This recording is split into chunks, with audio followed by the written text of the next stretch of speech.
For 3 centuries, the land we now call Mexico was known as New Spain, the richest colony of the Spanish Empire. Grand cities and cathedrals rose, funded by silver and plantations, but beneath the surface most people lived under strict colonial rule. Spain controlled everything: laws, taxes and power, all dictated from across the ocean. Society was rigidly divided. Peninsulares born in Spain held top positions, while criollos, Spaniards born in the Americas, were wealthy but excluded from real power. Below them, mestizos and indigenous peoples worked the land and mines, burdened by taxes and denied rights. Resentment simmered, especially among criollos who saw themselves as rightful leaders, yet were ruled by distant outsiders. The oppressed majority dreamed of freedom from colonial rule. As the 1800s dawned, revolutionary ideas from America and France began to inspire hope and unrest. The promise of liberty and equality took root, shaking the foundations of New Spain. The gilded cage was rattling. The stage was set for a struggle that would change everything. The fight for freedom was about to begin. In Dolores, a parish priest named Miguel Hidalgo y Costilla became the unlikely spark of revolution. Hidalgo, a criollo, saw injustice daily and taught forbidden skills to help the poor. Secret societies of criollos and intellectuals plotted independence, but their plans were discovered.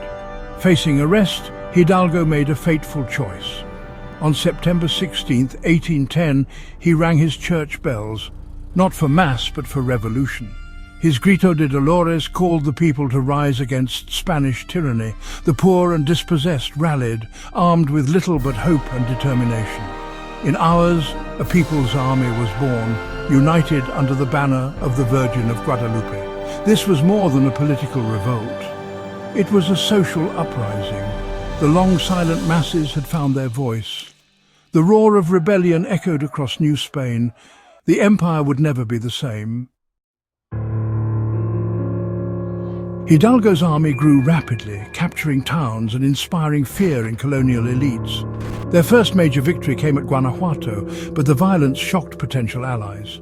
The rebels marched toward Mexico City, winning at Monte de las Cruces, but Hidalgo hesitated to attack the capital. This pause allowed Spanish forces to regroup and strike back. The rebel army suffered defeat after defeat. In 1811, Hidalgo was captured and executed, his head displayed as a warning. But the revolution did not die with him. Leadership passed to José María Morelos, who transformed the movement into a disciplined guerrilla war. Morelos brought strategy and vision, keeping the dream of independence alive.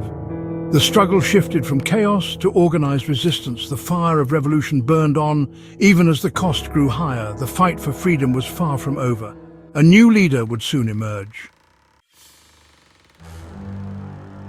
Morelos, a mestizo, led agile rebel forces, capturing key cities and declaring independence in 1813. He established a government and called for equality, but the Spanish Empire struck back. After years of resistance, Morelos was captured and executed in 1815. The movement splintered into guerrilla bands, led by commanders like Vicente Guerrero. For years, rebels fought on, but hope faded as exhaustion set in. Then, an unexpected twist changed everything. Agustín de Iturbide, a royalist officer and criollo, switched sides as political changes in Spain threatened his status.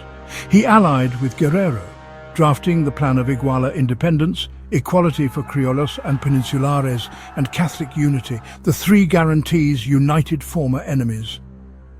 The fractured movement became a single, unstoppable force. The tide had turned. The dream of independence was within reach.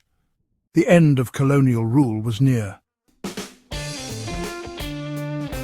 The alliance of Iturbide and Guerrero swept through Mexico, dissolving Spanish authority.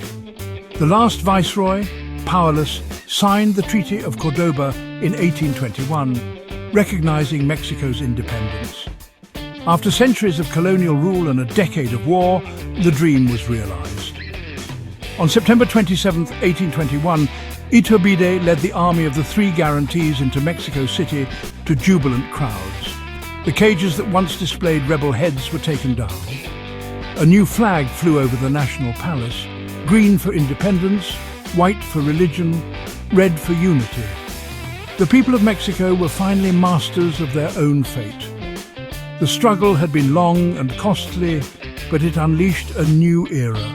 Independence was only the beginning. The nation would face challenges, but the spirit of revolution endured. Mexico's story, forged in struggle, had just begun. The birth of a nation was complete.